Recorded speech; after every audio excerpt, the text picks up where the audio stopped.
Quando a quarta temporada de Overlord terminou, muita gente teve a sensação de que a história estava apenas começando. E isso não é exagero. Na verdade, os acontecimentos que vêm depois desse ponto podem mudar completamente tudo o que sabemos sobre Ainz e o futuro de Nazarick. A pergunta é simples. O que realmente acontece em Overlord depois da quarta temporada?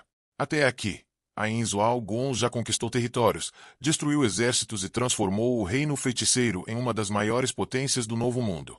Mas, ao contrário do que muitos imaginam, esse não é o auge da história. É apenas o início de uma fase ainda mais ambiciosa.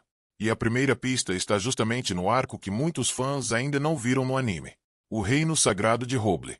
O que aconteceu? Nos volumes 12 e 13 da Light Novel, adaptados em Overlord, The Sacred Kingdom, Ainz intervém em uma guerra contra Jaldabalt e acaba se tornando uma figura quase messiânica para personagens como Neya Baraja. Por que isso é importante? Porque sua influência deixa de ser apenas política e militar e passa a atingir também o campo ideológico e religioso. Consequência, Ainz começa a ser visto não apenas como um governante poderoso, mas como um símbolo capaz de inspirar devoção. E isso já amplia enormemente o alcance de Nazarick. Mas essa ainda não é a maior mudança. Existe outro arco que leva a história para uma direção completamente nova. A Terra dos Elfos. O que aconteceu? A partir do volume 15, Ainz viaja com Aura Bellafiora e Mare Bellafiore para o território governado pelo Rei Elfo. Por que isso é importante? Porque, pela primeira vez, Aura e Mare assumem papéis centrais, e a narrativa aprofunda personagens que sempre estiveram entre os mais populares da série. Consequência, o mundo de Overlord continua se expandindo, enquanto novos inimigos e culturas entram em cena. Mas o detalhe mais interessante não é apenas a viagem. É o que ela representa.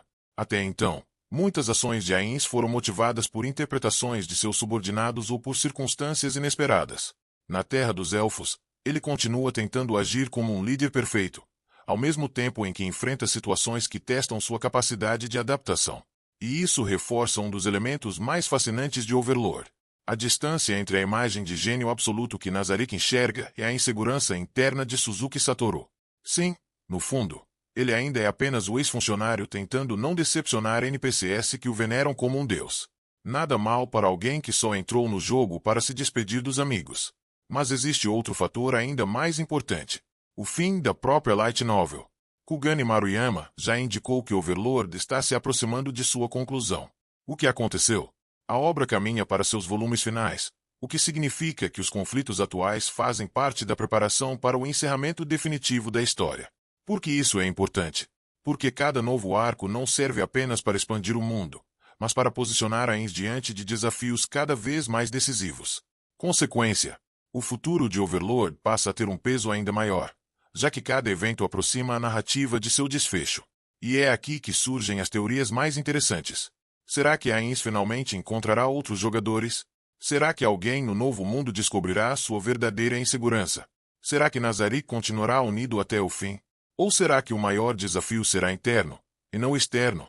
Essas perguntas se tornam cada vez mais relevantes à medida que a história avança. Porque Overlord nunca foi apenas sobre batalhas. A obra também trata de poder, interpretação, lealdade e das consequências de decisões tomadas por alguém que, muitas vezes, está improvisando. E isso nos leva ao verdadeiro futuro da série. Ainz continua acumulando influência. Nazarick continua expandindo sua presença. Novos reinos entram em cena. Personagens importantes ganham mais profundidade. E a escala da história se torna cada vez maior. Basicamente, o que começou como um jogador preso em um mundo desconhecido evoluiu para uma narrativa sobre alguém capaz de remodelar o destino de civilizações inteiras. E isso torna os próximos acontecimentos ainda mais fascinantes. No fim, o futuro de Overlord depois da quarta temporada é muito maior do que muitos imaginam. O Reino Sagrado amplia sua influência.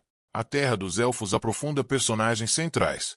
As teorias sobre o final ganham força. E a história caminha para sua fase mais decisiva. Agora me diz, qual dessas possibilidades você acha mais interessante para o futuro de Overlord? Você acredita que Ainz continuará conquistando o mundo? Ou acha que o maior desafio ainda está escondido dentro de Nazarick? Se inscreve no canal, porque ainda existem muitos detalhes em Overlord que mudam completamente a forma como enxergamos essa história.